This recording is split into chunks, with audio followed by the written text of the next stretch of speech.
صلو علی الحبیب صلی اللہ تعالی علی محمد۔ السلام علیکم ورحمۃ اللہ وبرکاتہ۔ وعلیکم السلام ورحمۃ اللہ وبرکاتہ۔ صاحب بہت شکریہ، آپ نے مجھے موقع دیا تھا آنے کا بھی، اور آپ سے سوال پوچھنے کا۔ میرے دو سوالات ہیں۔ ایک تو یہ کہ کچھ لوگ کہتے ہیں کہ نماز تو ہم دل میں ہی پڑھ لیا کرتے ہیں، اور ان کے مریدین بھی انہی کی بات کو پھر آگے کوٹ کرتے ہیں، اور پھر بڑے شعر بھی پڑھتے ہیں کہ لوگ کی پانچ باری اسی ہر ویلے، یعنی گویا دل کی جو نماز ہے وہ ہم ہر وقت پڑھتے رہتے ہیں، اس لیے ہمیں شاید وہ 5 نمازوں کی ضرورت نہیں۔ تو ایسا کوئی کانسیپٹ ہے کہ دل میں نماز پڑھی جائے اور جو 5 وقت کی نماز ہے جو شریعت میں ہے اس کو چھوڑ دیا جائے؟ اور دوسرا سوال یہ ہے کہ جو ہمارے دین کی بدنامی بدقسمتی سے پوری دنیا میں ہوئی ہے، اور اس مسکانسیپشن بھی پھیلا ہے، بدامنی بھی پھیلی ہے، اس میں دعوت اسلامی کا ابھی تک کیا کردار رہا؟ نواز شریف کی چند اشعار بھی میں پیش کرنا چاہوں گا۔ روک دیتی ہے آپ کی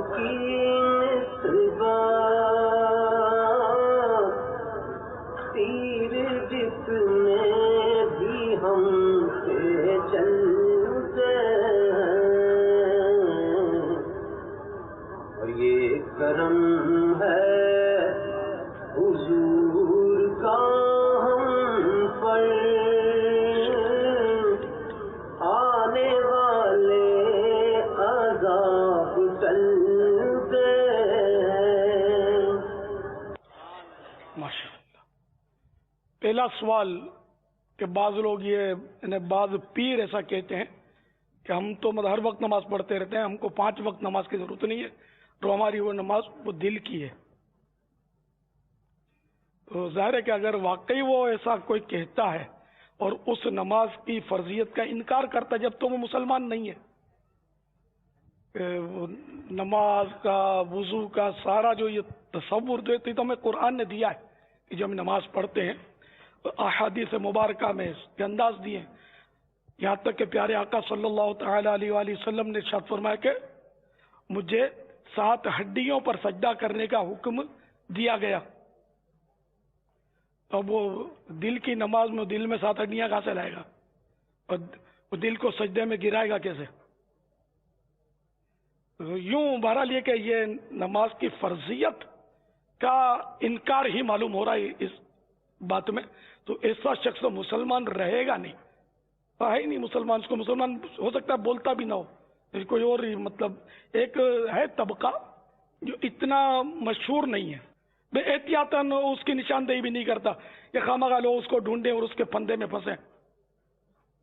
تو اس کا ایک باقاعدہ نام بھی ہے اس طبقے کا، اور یہ باب المدینہ میں بھی پایا جاتا ہے۔ یہ طبقہ ایک مخصوص علاقہ ہے، وہ بھی نہیں دوں گا میں آپ کو، وہ یہ کہ ان کی تشہیر مناسب نہیں ہے، نقصان دہ ایسوں کی۔ تو وہ بھی نماز کا انکار کرتا ہے، وہ ذکر کرتا ہے۔ نماز بس یہی ہے ذکر، تو ظاہر ہے کہ نماز ہے، ذکر ہے، اور نماز بھی ذکر ہے۔ اقیم الصلاۃ لذکری، یہ قرآن کریم میں کہ میرے ذکر کے لیے نماز قائم کرو۔ تو نماز کا انکار تو ظاہر ہے کہ نماز کی فرضیت کا انکار تو یہ تو کفر ہے، مطلب آدمی مسلمان رہے گا نہیں، نہ اس کا نکاح کچھ بھی نہیں، مطلب گیا ہو کام سے۔ تو نماز کی فرضیت کا انکار کرے، ہاں فرض مانتا ہے اور پڑھتا نہیں، زندگی میں ایک بھی نماز نہیں پڑھی لیکن فرض مانتا ہے، تب وہ کافر نہیں ہے مسلمان، کیونکہ انکار نہیں کر رہا۔ واللہ تعالی اعلم ورسولہ اعلم عز وجل وصلی اللہ تعالی علیہ وآلہ وسلم۔ صلو علی الحبیب صلی اللہ تعالی علی محمد۔ اور دوسرا سوال پورا سمجھ نہیں سکا تھا میں جو سوال کو سمجھ سکا ہوں یہ ابرار الحق صاحب کا، وہ اس طرح کا ہے کہ دنیا میں جو ایک بے امنی ہے، بد امنی، اس بد امنی کا حل یا اس بد امنی کو دور کرنے میں دعوت اسلامی اپنا کیا کردار ادا کر رہی ہے؟ آپ حضرات کو اتنی دور دور سے جمع کرنا یہ بھی اس کی کڑی ہے۔ کیا وہ سب مل کر مسجد ورو تحریک چلاتے ہیں؟ ہماری مسجدیں بھر جائیں گی، انشاءاللہ امن و امان قائم ہوتا رہے گا، نہ ہم اللہ کی بارگاہ میں جھک جائیں گے، کیونکہ ابھی تو بندوں کے آگے سب آگے پیچھے ہیں اور جھکے جا رہے ہیں. رب کے دربار میں حقیقی معنوں میں جھک جائیں گے نا تو انشاءاللہ بیڑا ہی پار ہوگا. تو دعوت اسلامی الحمدللہ کم و بیش 200 ممالک میں اپنا پیغام پہنچا چکی ہے اور اجتماعات بھی ہوتے ہیں, مدنی قافلے بھی سفر کرتے ہیں, مدنی چینل کے ذریعے الحمدللہ دین پہنچایا جا رہا ہے اور عملی طور پر جو اسلام کی تصویر ہے مدنی چینل دکھا رہا ہے دنیا کو. اور وقتاً فوقتاً غیر مسلمین اسلام کے دامن میں آ بھی رہے ہیں الحمدللہ مدنی چینل کی برکت سے. کہیں ہمارے مبلغین کی کوششوں کے نتیجے میں یہ دعوت اسلامی کر رہی ہے. آپ بھی اسی کا حصہ عملی طور پر بن جائیے تو انشاءاللہ مزید یہ ترقی ہوگی اور دنیا میں امن و امان قائم ہوگا.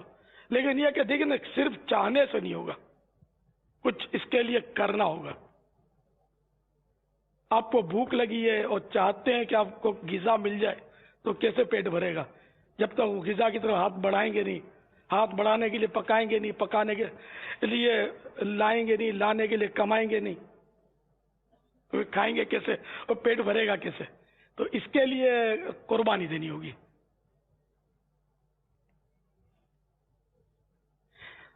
غریب و سادہ و رنگین ہے داستان حرم, نہایت اس کی حسین ابتدا ہے اسماعیل. یعنی کہ اسلام جو ہے نا یہ قربانی مانگتا ہے. ہم اپنی مرضی میں جو آئے وہ کریں اور نفس کے ہاتھوں ہم گرفتار رہیں اور صرف وہی کام کریں جو ہمارا نفس کہے, اور پھر ہم کہیں کہ وہ ہر طرف امن و امان بحال ہو جائے اور سارے مسلمان وہ نیک پرہیزگار ہو جائیں. تو یہ کیسے ہوگا؟ ہمیں کوشش کرنی ہوگی, امر بالمعروف کرنا ہوگا, نیکی کی دعوت کی دھومیں مچانی ہوں گی. تو اس کے لیے دعوت اسلامی کے مدنی قافلے, اس میں آپ سفر کیجئے.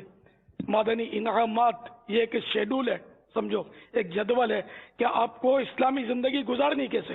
ایک رسالہ یہ 2 روپے کا ملتا ہے, مکتبۃ المدینہ پاکٹ سائز رسالہ ہے چھوٹا سا, یہ خرید لیں, ایک نظر اس کو پڑھ لیں. مدنی انعامات یہ یاد رکھیں, مدنی انعامات. تو یہ آپ مانگیں گے, یہ آپ کو دے دیں گے, اس کو آپ پڑھیے. تو اس میں آپ دیکھیں گے کہ کس طرح ایک مسلمان کو زندگی گزارنے کا یہ جدول دیا گیا. اس کے مطابق اگر زندگی بندہ گزارے اور حقیقت میں گزارے اخلاص کے ساتھ تو اس میں کوئی شک نہیں کہ اللہ کا نیک بندہ بن جائے. مگر وہی بات ہے کہ کرنے سے ہوگا. اللہ تعالی ہم سب کو کرنے کی توفیق عطا فرمائے اور ہم سب کو مل جل کر یہ دعوت اسلامی چلانے کی توفیق عطا فرمائے. دعوت اسلامی کسی ایک فرد کی نہیں ہے, آپ سبھی کی ہے, ہر مسلمان کی دعوت اسلامی. سب کو مل جل کر اپنے گھر میں بھی نیکی کی دعوت دینی چاہیے, یہی دعوت اسلامی. نماز کی دعوت دینی چاہیے, یہ دعوت اسلامی. سنتوں پر عمل کی دعوت دینی چاہیے, یہ دعوت اسلامی. درود و سلام کی کثرت کی دعوت دینی چاہیے, یہ ہے دعوت اسلامی. بزرگان دین سے دامنوں سے وابستہ رہنے کی تلقین, صحابہ و اہل بیت کے دامان اقدس سے لپٹے رہنے کی دعوت, نبی پاک صلی اللہ تعالی علیہ وآلہ وسلم کے قدموں سے لگے رہنے کی دعوت, یہ ہے دعوت اسلامی. الحمدللہ. آئیے سب مل کر دعوت اسلامی کو دنیا میں عام کرتے ہیں, انشاءاللہ امن و امان بحال ہو جائے گا انشاءاللہ.